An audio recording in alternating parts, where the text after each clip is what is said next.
हमनी के संस्कृति, हमनी के संस्कार सदा रहे हमनी के साथ। भारत के महान ग्रंथ और काव्य सब के संपूर्ण संकलन सब्सक्राइब करें तिलक। पूतना, तू हमके अपन भाई स्वीकार कैले बाड़ू। आज हमके तोहार सहायता के आवश्यकता बा।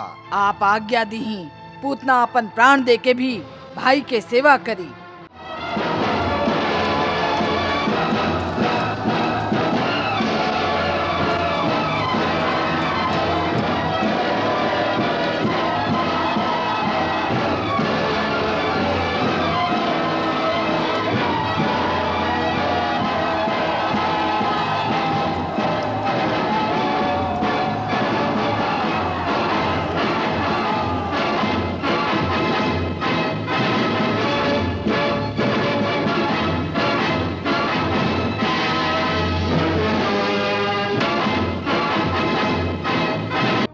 चाणूर, तू एक बात पर ध्यान देला। कौन बात पर महाराज? नंद के घर में ये पुत्र वही रात के भइल जेह रात कारागार में देवकी के गर्भ से एगो कन्या के जन्म भइल रहे। वो रात बड़ा महत्व के रात बा। जे नंद के यहाँ संतान होके के कोनो आशा ही ना रहे, वही रात के वो नंद के घर में एगो पुत्र के जन्म होता। और वही रात के देवकी की गोदी में जे कन्या मिलतिया वो मानवी ना रहे। हाथ से छुटते वो अपन असली रूप धारण कर लेलस और वो भी यह कहलस कि तोहके मारे वाला जन्म ले चुकल बा। चाणूर, हमके पूरा विश्वास बा यह वो बालक है जे देवकी के 8वां गर्भ से जन्म ले बा। कारागार से निकल के कैसे वहां पहुंचल, के द्रोह कैलस, एकर पता लगावे के चाही। चाणूर, अबे बात के पता लगावल असंभव बा महाराज। काहे कि वो रात बंदी गृह में जितना प्रहरी रहन जे ऐसन द्रोह कर सकत रहन, वो सब के आपके आज्ञा से हाथी के पैर के नीचे कुचलवा दिहल गइल बा। अब वो रात के कहानी सुनावे वाला केहू जीवित नहीं है। ओ जीवित ना रहलन, बाकी उ लइका हमार काल ता जीवित रह गईल। चाणूर, तू और कोनो बालक के तरफ ध्यान मत द। इहे जेकरा लोग नंद के बेटा समझत बाड़न, इहे ह जेकर हमके प्रतीक्षा रहल। और रे बात के हमके पूरा विश्वास बा। महाराज, यदि ये सत्य बा कि यह देवकी के 8वां संतान है, तो फिर चिंता कौन बात के? अब वो अकेला बालक से निपटल कौनो बड़ बात नहीं है। आप हम लोगन में से जिकरा आज्ञा देव ये काम उहे कर दे। ना चाणूर ना, तू लोगन में से केहू भी वहां गईल तो गोकुल वालन के शंका हो जाई। हमरा विचार से तो ए समय खाली एक ही है जेकरा द्वारा ये काम आसानी से हो सकेला। के? पूतना। पूतना? हाँ, पूतना, बकासुर के बहन पूतना। महर्षि दुर्वासा के कृपा से वो बहुत मायावी विद्या जाने ले। वो इच्छाधारी है, आकाश मार्ग से जा सकेले, मन चाहल कोनो भी रूप धारण कर सकेले। गोकुल में ओकरा कोई भी ना पहचानी। बकासुर, तू आजे जाके पूतना के हमरा लगे आवे के कहा। तोहरा संगे हमार युद्ध में वो हम क्या अपन भाई बना के तुहार प्राण रक्षा कैले रहे। ओ रिश्ता के निभावे के समय आ गइल बा। ओकरा से कहा कि तुहार भाई के तुहार आवश्यकता आन पड़ल बा और ओकरा से कुछ मत कहिया। हमरा लगे अइला के बाद हम ओकरा समझाई के लइका के नाश कैसे करे के बा। जा आई।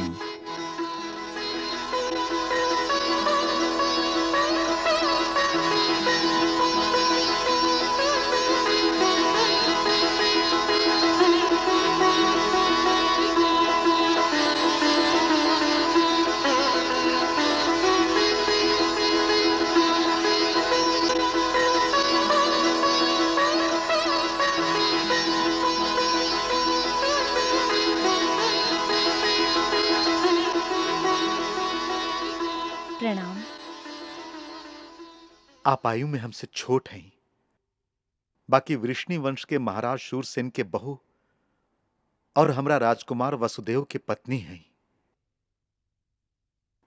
ऐसे आपके ना हमके आपके प्रणाम करे के चाहिए। आपके स्वागत बा गोकुलपति जी। गोकुल में सबे कैसन बाड़ान और यशोदा भाभी कैसन है? प्रभु के कृपा से सब कुशल मंगल पा। और वो चली भीतर के कमरा में चली। आई।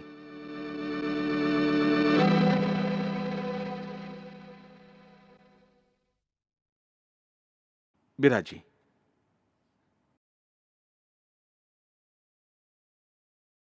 सबसे पहले आपके पुत्र जन्म के बहुत बहुत बधाई होगे। धन्यवाद।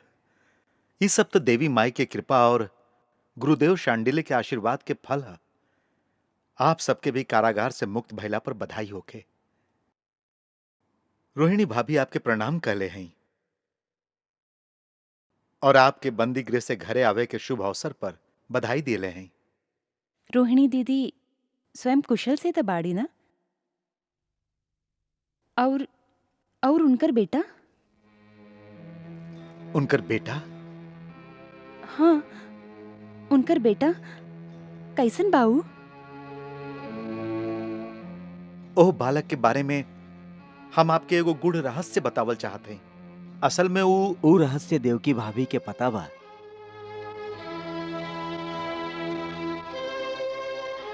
महर्षि गर्ग अपना दिव्य दृष्टि से सब कुछ देख के राजकुमार वसुदेव के उस अग्रे रहस्य बता दिले हैं।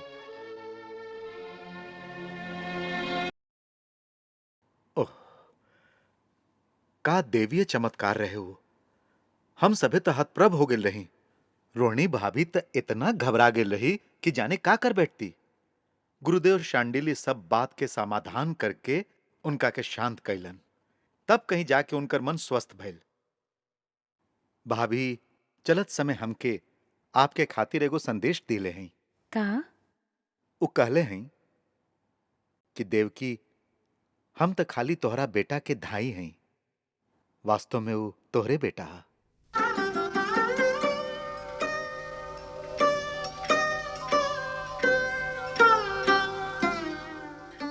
कितना उदार बाड़ी दीदी, जे उनका गोदी में खेल रहल बा वो हमरे सातवां बेटा है। ई सुन के हम बाकी सब बेटन के मृत्यु भुला गईली। ऐसन लागता जैसे हमार हृदय के सब घाव मिट गईल होके। भाभी तो बेटा के लेके आपके पास यहाँ आवल चाहत रही। बेटा के यहाँ ले आवल चाहत रही? हाँ। ना, उनका से कहब कि ऐसन कब्बो ना करें। कंस भैया के यदि ई पता चल जाई कि हमार एगो बेटा अभी जीवित बा तो वो ओह के भी जीवित ना छोड़ी हैं। रोहिणी दीदी से कहब कि वो आप ही के बेटा है, हमार ना है।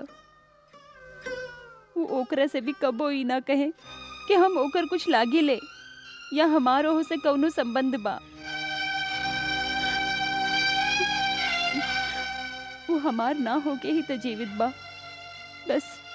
बस हमके और कुछ न चाहिए। चाणूर, अभी तक पूतना ना आईल। महाराज, ओकरा के ले आवे खातिर बकासुर स्वयं वही घड़ी चल गईलन। वो आकाश मार्ग से आवत हुई, ऐसे आवते हुई। चाणूर, अभी नंद राय और उनकर साथी मथुरा में ही बाड़न। सांझ से पहले वो घरे ना पहुंचे हैं। हम चाहत हैं यदि उनका घरे पहुंचे से पहले ही पूतना गोकुल में जाके अपन काम पूरा कर लेवे तो ओकरा सुविधा हुई। महाराज, पूतना आइल बाड़ी। हाँ,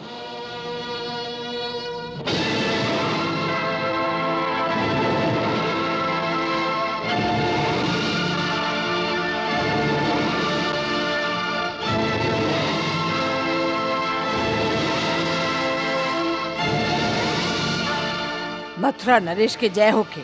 का आज्ञा बा महाराज? पूतना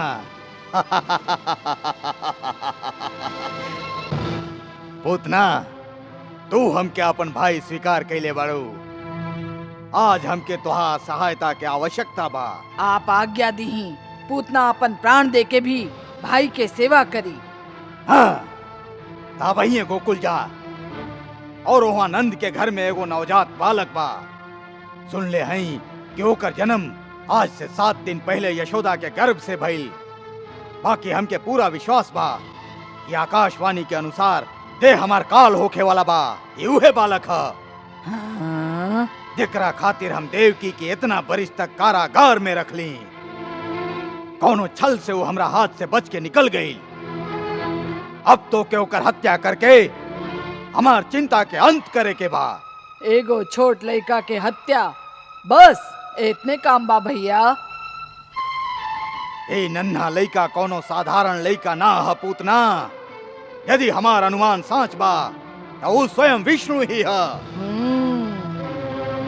जे देवता लोग के रक्षा खातिर पृथ्वी पर अवतार लिहले बा। ऐसे ही काम शायद इतना आसान ना होई जितना तू समझत हो। हाँ, विष्णु बहुत छलिया बा। ऐसे तोहके बहुत सतर्क होके वहाँ जाए के होई। एकर आप चिंता मत करी। यदि वो छलिया ह तो हमहू ओकरा के छल से ही मारब। वो कैसे? हमरा लगे कालकूट नाम के विष बा, इतना जहरीला कि हाथ लगावत ही हाथ भी जल जाए। ओही कालकूट विष आपन स्तन पे लगा के हम उनका घरे जाए। एगो धाय जैसन लइका के दूध पियाइब।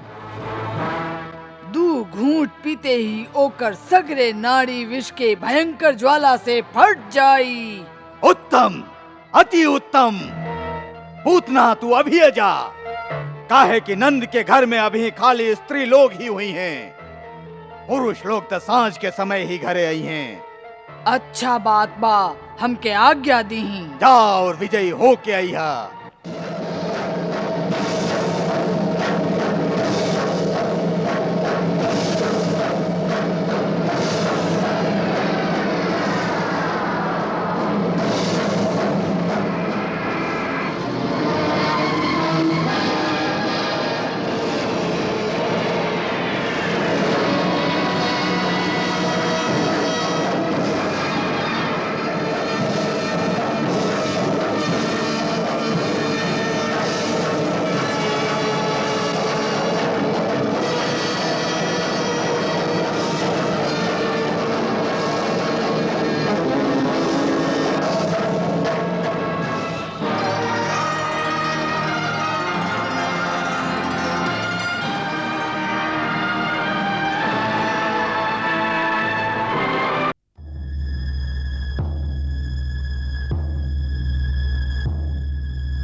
अरे इ तो देवी जैसन लागत है। हमार लल्ला के दर्शन खातिर आकाश से आइल होई।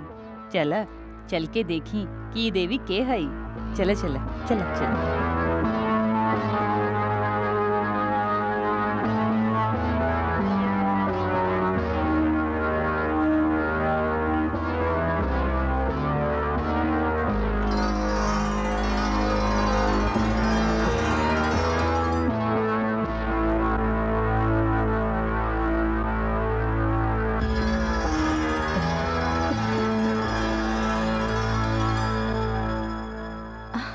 देवी, आप के हैं?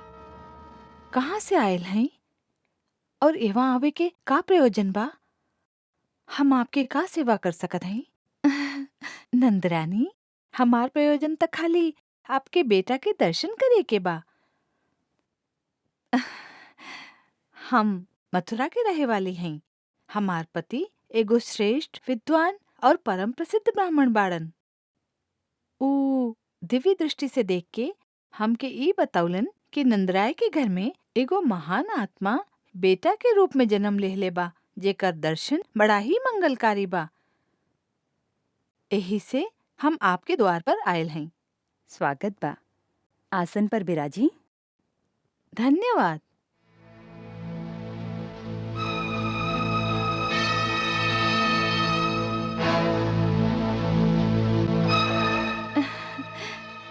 ब्राह्मण पत्नी है, ऐसे कौनो भेंट त ना दे सकी, बाकी तोहार बेटा के आशीर्वाद अवश्य दे सकत है।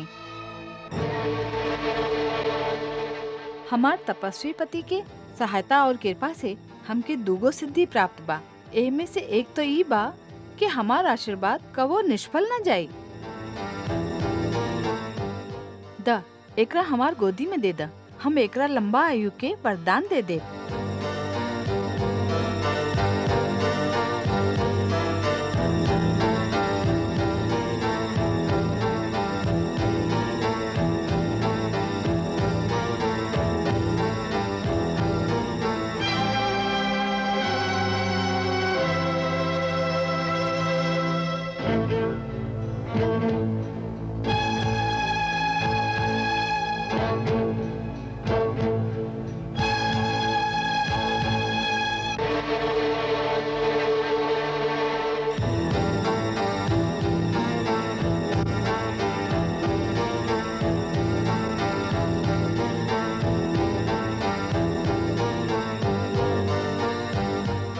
ब्रजरानी, तोहार ई बेटा कौनो साधारण बेटा नहीं खे, ई तो कौनो अद्भुत लड़का दिखाई देता, जैसे कि देवलोक से आयल होखे।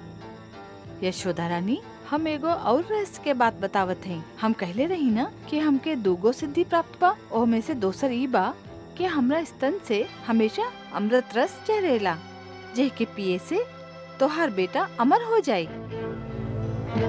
ऐसे हम एकर धाय बन के एके अपन दूध पिया देत हैं।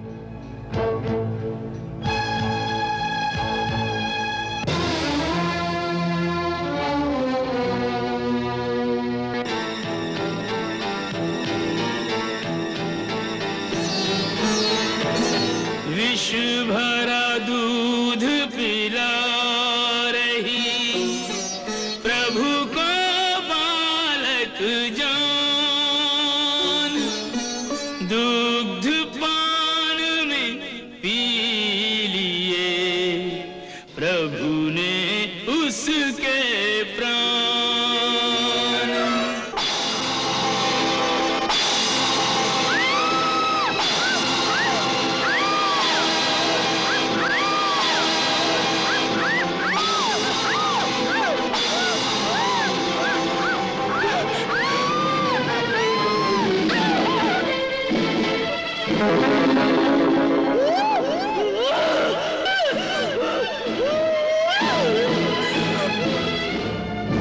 राक्षसनी, हमार लाल के राक्षसनी! बचावा, बचाओ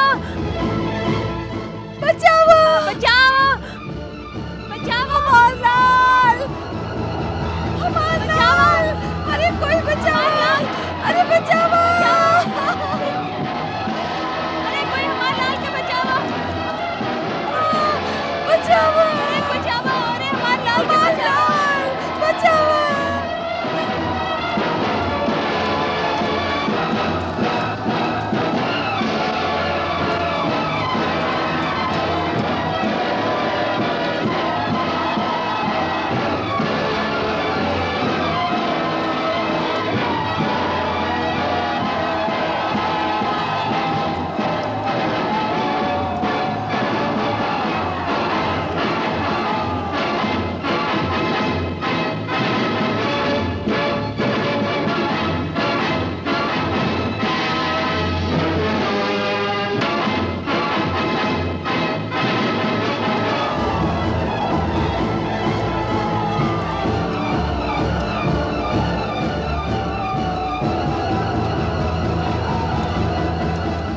हमार लाल के बचावा, अरे बचाओ, अरे हमारे लाल के बचाओ।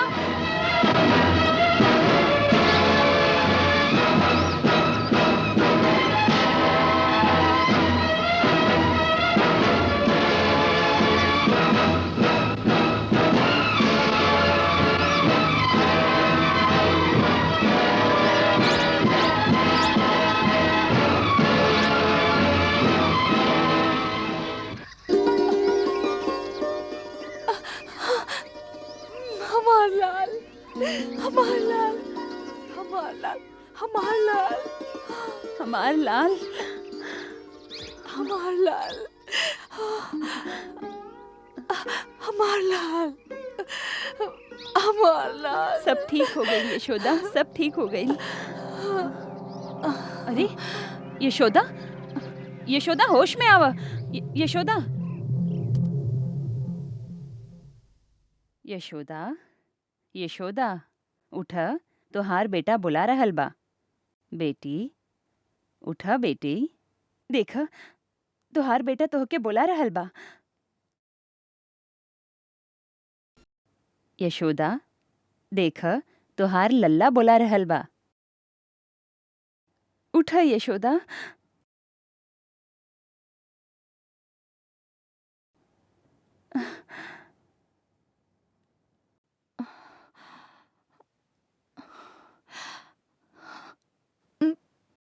हमार लाल, हमार लाल कहाँ गए? वो राक्षस ने हमार लाल के ले गए। हमार लाल। यशोदा, यशोदा, अरे यशोदा, हमके लाल के लगे जाएगी बा। तोहार लल्ला इहमे बाड़न। देखा तोहार लल्ला।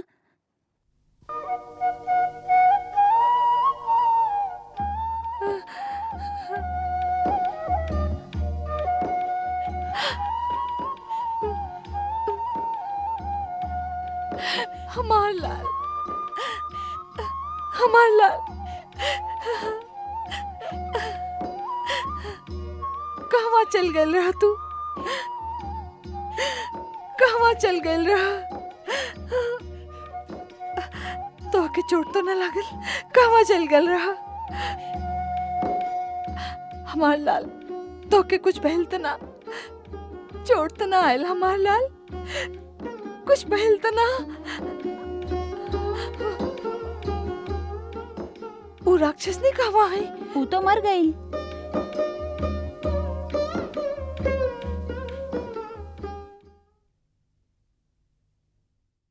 काकी,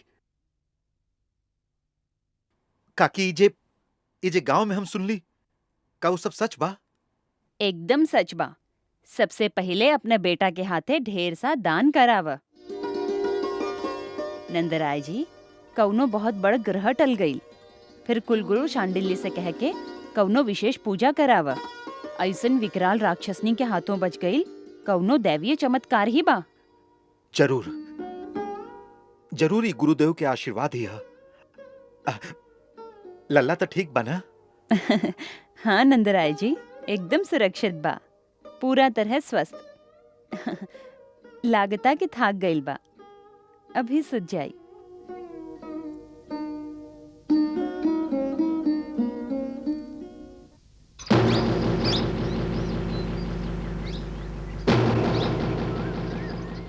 ऊ देखा नंदराय जी आ गेली।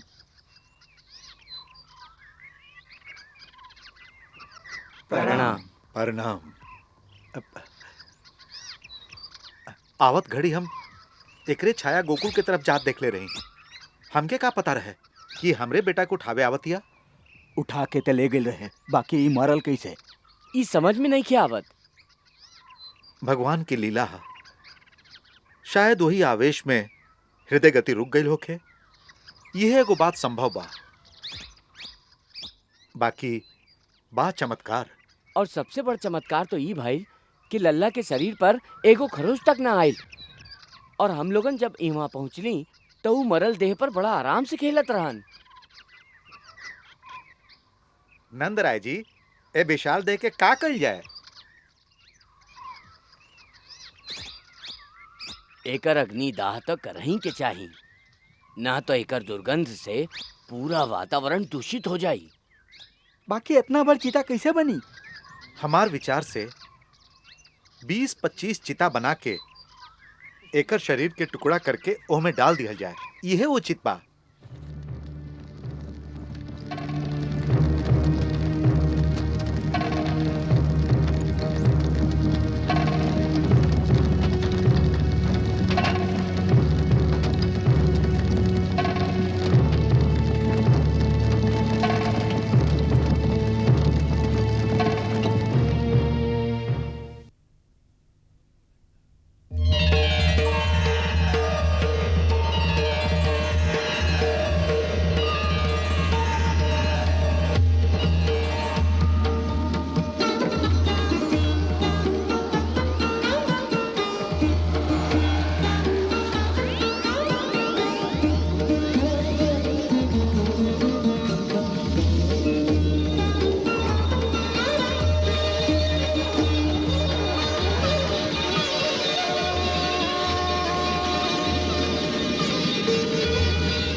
का भैलनाथ? माई आवत है, उनके स्वागत करे के बा। माई? हाँ, पूतना माई।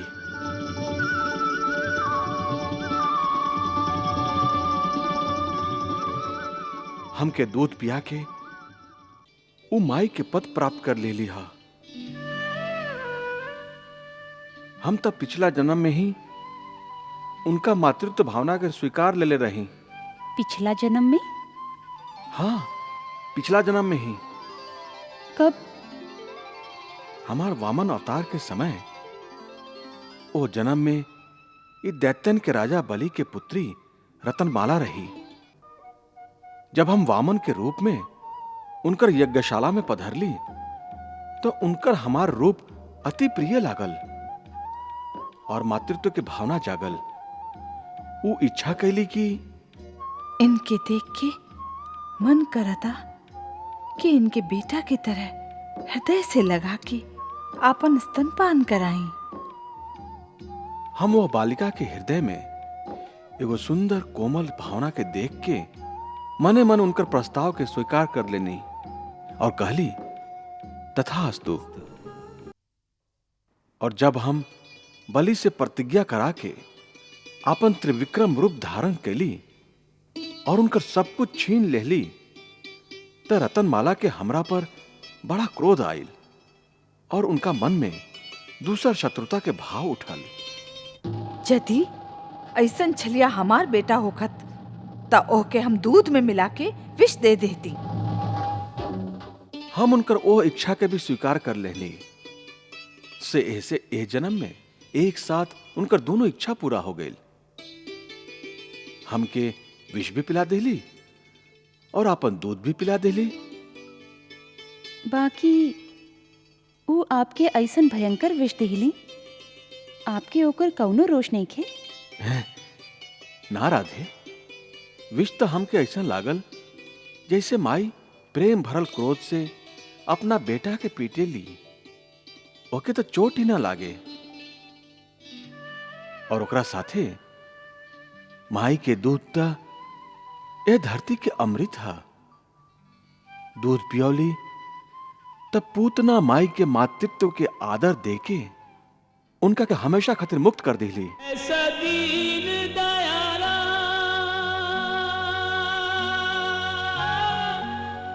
ऐसा परम कृपाला,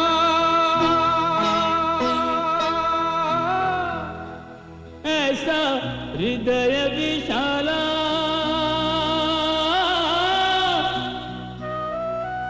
तुम सा कोई और नहीं, तुम सा कोई और नहीं।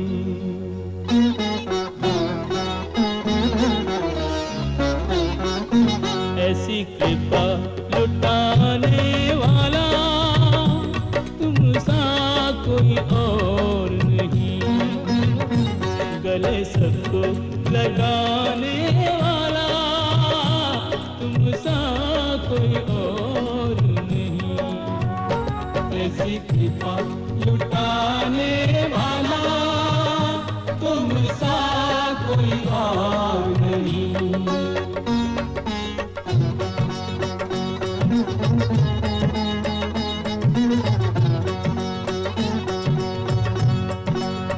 असुरी को सुरधाम पठाया, दूध पिए का मोल चुकाया। स्वामी ऐसा चलन तुम्हारा, जिसको मारा उसको तारा, जिसको मारा उसको तारा। ये वचन निभाने वाला तुम सा कोई और नहीं। ऐसी कृपा लुटाने वाला तुम सा कोई और नहीं। श्रीमन नारायण नारायण नारायण, श्रीमन नारायण नारायण नारायण, श्रीमन नारायण नारायण नारायण, श्रीमन नारायण।